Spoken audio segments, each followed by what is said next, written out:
మనలో ఒకరు మన చిన్నమైల్ అంజిరెడ్డిగారు.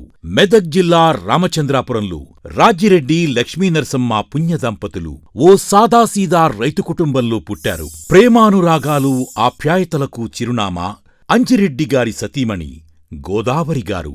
ఆమె ఆయనలో సగం. కుటుంబ, వ్యాపార, రాజకీయాల్లో తోడు నీడ.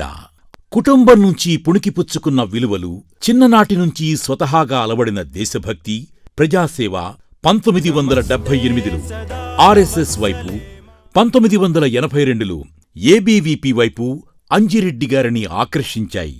2 జాతీయవాద సంస్థల్లో కార్యకర్తగా, నికార్సైన జాతీయవాదిగా, సమాజ సేవలో, విద్యార్థి సమస్యల పరిష్కారంలో చురుకైన పాత్ర పోషించారు. అంజిరెడ్డిగారు కష్టపడి చదివి గణిత శాస్త్రంలో పీజీ పట్టాను పొందారు. 1989లో వ్యాపారం ప్రారంభించారు. 1993లో ఎస్ఆర్ ఇండస్ట్రీస్కు పునాదులు వేసి నేటికీ వేలాది మందికి ఉపాధి కల్పిస్తున్నారు. చదివేందుకు విద్యార్థులు తనలా ఇబ్బంది పడొద్దని నిర్ణయించుకున్నారు.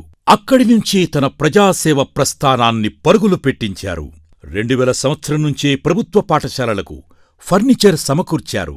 ల్యాబ్స్ ఏర్పాటుకు 60 లక్షల రూపాయల వరకు వెచ్చించారు. విద్యార్థులకు స్టేషనరీ, ఉపకార వేతనాలు, ప్రోత్సాహకాలు అందించడమే కాదు, వారికోసం నిపుణుల సహకారంతో కెరీర్ ఓరియంటేషన్ కార్యక్రమాలు నిర్వహించారు. యువతను క్రీడల్లో ప్రోత్సహించేందుకు ప్రతి ఏడాది sports meet, kho kho, volleyball, cricket టోర్నీలను నిర్వహిస్తూ తన క్రీడా స్ఫూర్తిని చాటుకుంటున్నారు.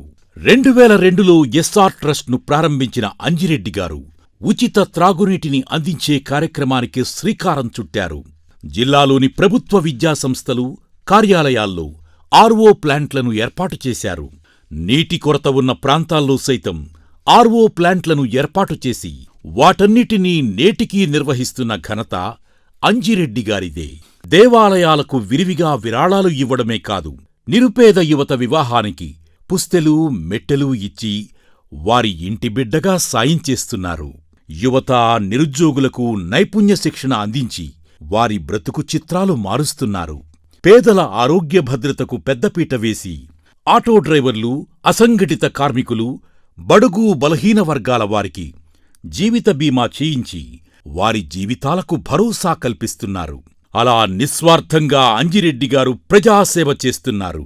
ఇప్పుడు మనలో ఒకడిగా మనకోసం, మన గొంతుకై మన ముందుకు వచ్చారు. అటువంటి మనిషిని బలపరచడం అంటే మనలో ఒకణ్ణి బలపరచడమే.